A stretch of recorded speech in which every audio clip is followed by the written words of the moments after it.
አሳይለምን በተመለከተ ጠበቃ የምታጋራን መረጃ ይኖራል። አብረን እንከታተል።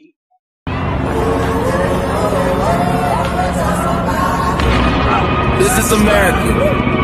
Don't get እንደምናላችሁ አበባ ባላለው ኢሚግሬሽን ጠበቃ ነኝ ከቦስተን ማሳቹሴትስ። ዛሬ ደግሞ ይዤላችሁ የመጣሁት አሁን የወቅቱ ሁኔታ በሚመለከት ነው። የወቅቱ ሁኔታ ምንድነው? አሳይለም እየተጣራ ነው። በወሩ ነው ወዲያውም እየተጣራ ያለው።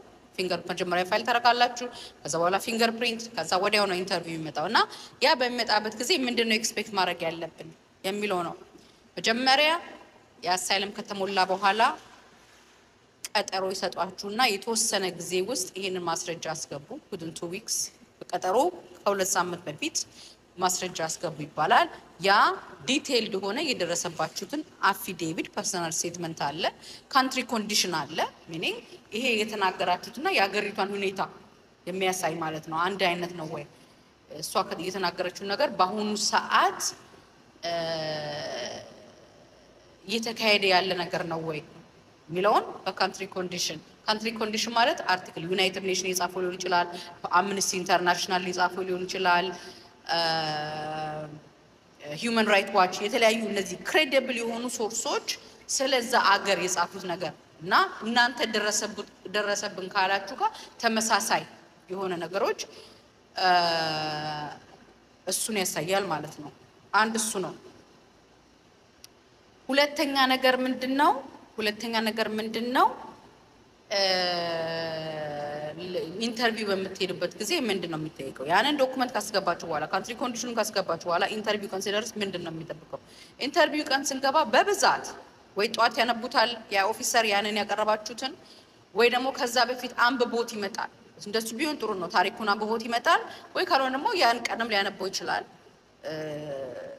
ወይ ደግሞ ከዚህ በፊት ጧትም ከሰዓት ከሆነ ቀጠሮ ወይ ደግሞ ከአንድ ቀን ከሁለት ቀን በፊት ታሪኩን አንብቦት ፋሚሊያራይዝ ሆኖ የደረሰብኝ የተባለውን ቃል ነገር ፋሚሊያራይዝ ሆኖ ይመጣና ያንን ጥያቄ ይጠይቃቸዋል ማለት ነው። እና ምንድነው ይሄ ሰው የሚመለከተው? ኮንሲስተንት ናት ወይ ክሬዲብል ናት ወይ? ክሬዲብል ማለት የምትናገረው ነገር ወይ የሚናገረው ነገር እውነት ነው ወይ? ለምሳሌ መስከረም 10 2016 ነው አንድ ችግር የደረሰብኝ ወይ እስር የደረሰብኝ ስንል ብሎ ተጽፎ እንደሆነ ቴስቲፋይ ስታደርግ ወይ ጥያቄ ሲደረግ መቼ ነው በሁለተኛ የታሰርከው ሲባል መስከረም 10 2018 ብንል አይሄድም ማለት ነው ሁለቱ። ስለዚህ የእንደዚህ አይነት ጥያቄዎች ኮንሲስተንት ነው ወይ የተጻፈውና የተባለው? አንድ እሱ ነው። ሁለተኛ ምንድነው ስናጠና ማወቅ ያለብን የሚለው ዋት ምን ደረሰብን? who did it ማን ነው ይሄን ያደረገው? ለምን? መቼ? ያ ስቴትመንታችን ያንን ከቨር ማድረግ አለበት። መቼ ነው ይሄ ነገር የሆነብን? ለምንድነው አንተን ታርጌት ያልተደረገው? ወይ አንቺን ታርጌት የተደረግሽው ከዚህ ሁሉ ህዝብ ምንድነው አንቺ ለውጥ የሚያደርግሽ?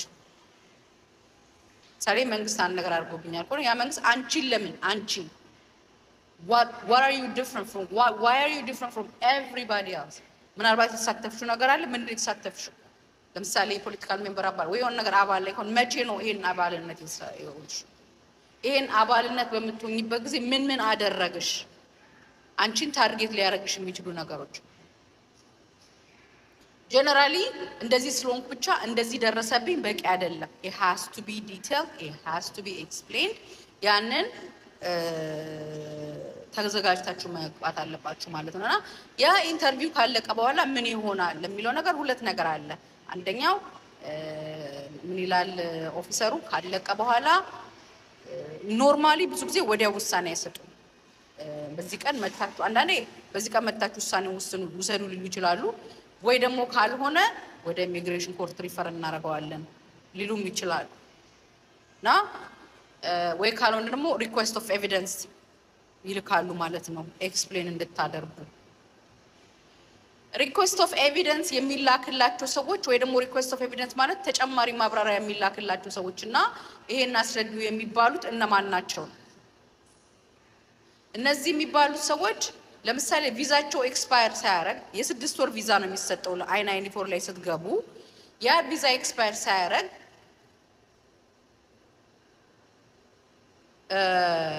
ያ ነገር ኤክስፓየር ሳያደርግ ብታማ ያ ነገር ለማለት የፈለጉት ያ ቪዛው ኤክስፓየር ሲያደርግ ለምሳሌ በሁለት ወሩ ኤክስፓየር ሳያደርግ ፋይል ብታደርጉ ቱማን እና በሶስተኛ ወር ብትጠሩ ወደ ኮርት ላይ ልኩት ይችላሉ። ይሄንን አስረዱን ብለው ያ ሪኩዌስት ኦፍ ኤቪደንሱ መልስ ካልተሰጠ ዲናይ ነው የሚያደርጉት ወይ ደግሞ አፕሩቭ ያደርጉታል። ስለዚህ ቪዛው ኤክስፓየር ሊያደርግ ሲል መምሏቱ ጥቅሙ ምንድነው?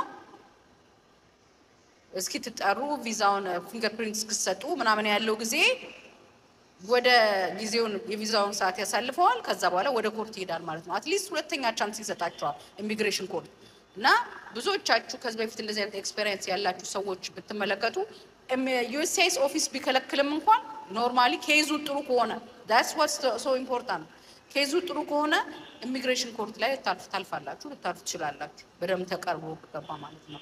ለዚህ ነው መጀመሪያ ላይ የሚገባው ኬስ it's so important even though ምንም አይደለም ዩኤስሲአይኤስ ኦፊሰሩ ዲናይ አድርጎት ወደ ኮርት ቢልካው የመጀመሪያ ኮርት ግን የገባው ዶክመንት ግን የገባው ታሪክ ግን ክሬዲብል ከሆነ ጥሩ ከሆነ አሳይለም የሚያሰጥ ከሆነ ኢሚግሬሽን ኮርት ሄዳችሁ ልታገኙ ትችላላችሁ ማለት ነው። እና ሜቢ ዩኤስሲአይኤስ ኦፊሰር ዲናይ አድርጎት ዲናይ አደረግነው አይደለም ምሳሌ ለተጨማሪ ነገር ሪፈር ቢያደርገው ለምሳሌ ኦኬ በዚህ አሁን እኛ ኢሚግሬሽን ኮርት እንዲያየው እንፈልጋለን ይሄን ኬስ ብለው ሪፈር ቢያደርገው አትደናገጡ።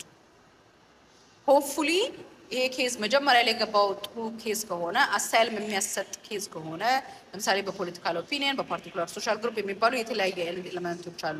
ያንን አሟልቶ ታሪኩ የደረሰው ነገር በጣም ከህጉ ያልወጣ ከሆነ ተስተመኒውን በጣም ያልከፋ ከሆነ ኢሚግሬሽን ኮርት ላይ ተዘጋጅቶ ገብቶ የመሰጠት ቻንስ አለው ብዙ ጊዜ። እና ግን ዋናው ትልቁ ነገር ይሄ እንደዚህ አይነት ነገር ፕሪፓሬሽን የሚያስፈልገው አሳይለም ያለ ጠበቃ ይገባል።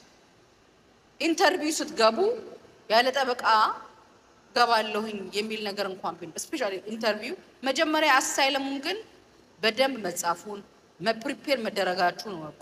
እኔ ያለ ጠበቃ አሳይለም መስራት ይጎዳል እንጂ አይጠቅም። ኢሚግሬሽን ኮርት ደግሞ ስትገቡ 100% you need to have a lawyer። ኢሚግሬሽን ኮርት በምትገቡበት ጊዜ ማስተር ካላንደር የሚባል አለ። ከዛ በኋላ እንደገና there will be a second master ከዛ በኋላ ኢንዲቪጁዋል ሂሪንግ ነው። ማስተር ካላንደር መጀመሪያ ፕሊዲንግ የሚባል ነገር አለ። ጠበቆቻችሁ የሚያቀርቡት ናቸው። there is no way በጥብቅና ውስጥ ካልቆያችሁ በስተቀር ይሄ ልታቆት የምትችሉ there is no way ዳኛው ምን እንደሚፈልግ ህጉ ምን እንደሚፈልግ ስለዚህ ሪስክ አትውሰዱ ማለት ነው። እዚህ ድረስ አቋርጣችሁ መታችኋል። ቻንስ እንግዲህ ይሄንን ፔፐር ወርክ ለመሙላት በሚያውቅ ሰው ብትሞሉ ጥሩ ነው ለማለት ነው።